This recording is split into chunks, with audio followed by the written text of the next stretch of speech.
Mas existe um outro tipo de liderança, aquela que é reativa ou até passiva. Sim. Cara que espera as coisas acontecerem para depois agir. Tá cheio. E existe muita gente no ministério que espera os problemas estourarem na igreja para depois começarem a reagir a eles. Uhum. E aí quando você lidar com esse tipo de situação, vai gerando um desgaste e você vê muitos pastores afadigados por causa disso. Sim.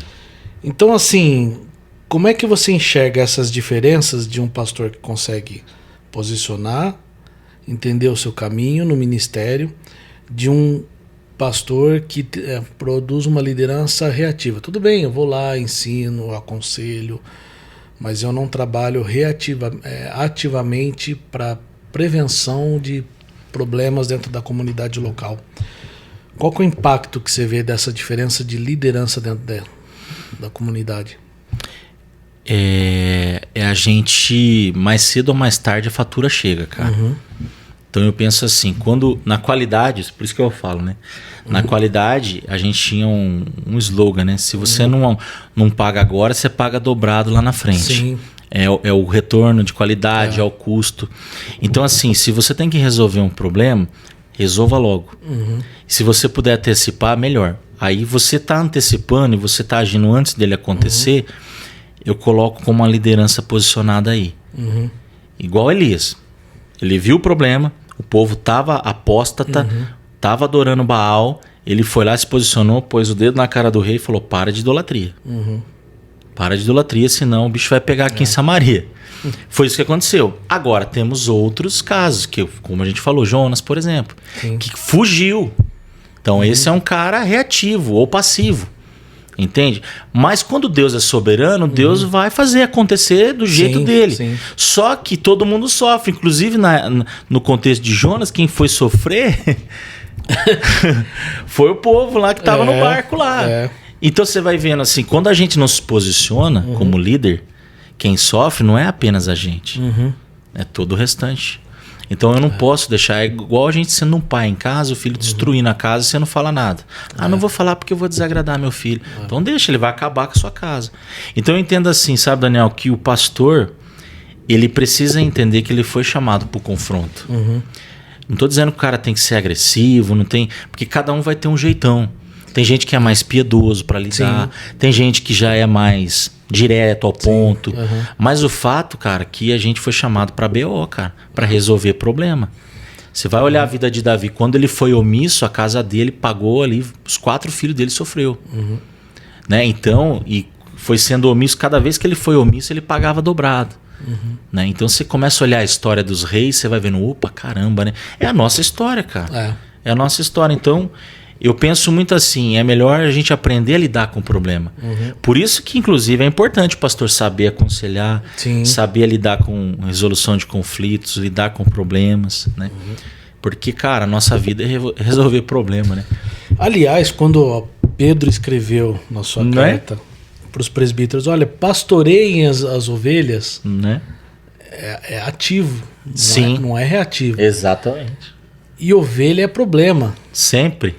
Porque ovelha, de certa forma, ela é um ser, vamos dizer assim, se você estudar a ovelha, é um ser burro, vamos dizer assim, né? Sim. Indefeso, né? Incapaz de mudar, enfim. Não tô falando que as pessoas são burras, mas assim, eu tô falando assim que quando você fala de pastorear a ovelha, você traz isso pro contexto, você tá trabalhando com pessoas cheias de pecados, cheias de sujeira, de problemas, de traumas. E são problemas que o ministério vai ter que tratar. Aliás, porque assim, né, Daniel, um pastor que ele tem um posicionamento, ele traz segurança para o rebanho. Ninguém segue um líder fraco, cara. A grande verdade é essa. Não que a gente tenha uma força em nós mesmos, não, mas quando a gente consegue se posicionar dizendo a gente sabe em quem a gente crê, igual, né? Eu sei o Deus em quem eu tenho crido. Pronto. Então a pessoa vê a tua firmeza, a tua convicção de fé, igual, eu não lembro se foi Mark Lloyd Jones agora, mas ele falava assim, tem gente que prega uma grande verdade como se fosse uma mentira. E tem gente que fala uma mentira como se fosse uma grande verdade. Então, às vezes, o problema da geração atual é que eles começam a olhar para nós E eles começam a falar assim, parece que esses caras nem acreditam no que eles estão pregando. Então é uma geração que está cada vez mais abandonando o evangelho. Porque não sente firmeza nos líderes, não sente convicção nos pastores. Né? Então o posicionamento é importante nesse aspecto, cara.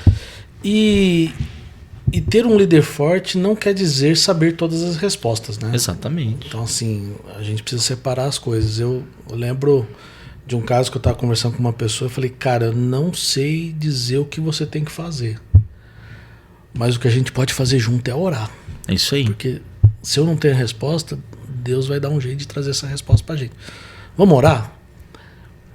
Cara, e a gente orou e assim... Esse cara saiu confortado da nossa conversa. Depois ele liga e fala assim, cara, como a sua oração me fortaleceu. É isso aí. E passou alguns dias, Deus mandou outra pessoa que deu para ele a resposta que ele precisava. E assim, todo mundo ajudou por diversas mãos. Quer dizer, ele sentiu confiança em mim, parece que Deus mandou outra pessoa que pudesse ajudá-lo.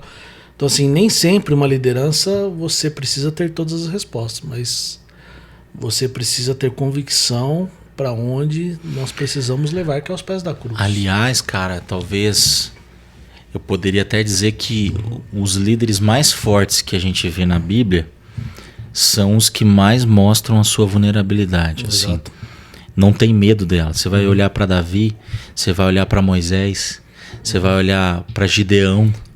Você vai olhar para Elias também. Você vai olhar, cara, para Pedro. Não é? Então, até Paulo, o espinho na carne. Então, quer dizer, você vai olhar, você vai, peraí.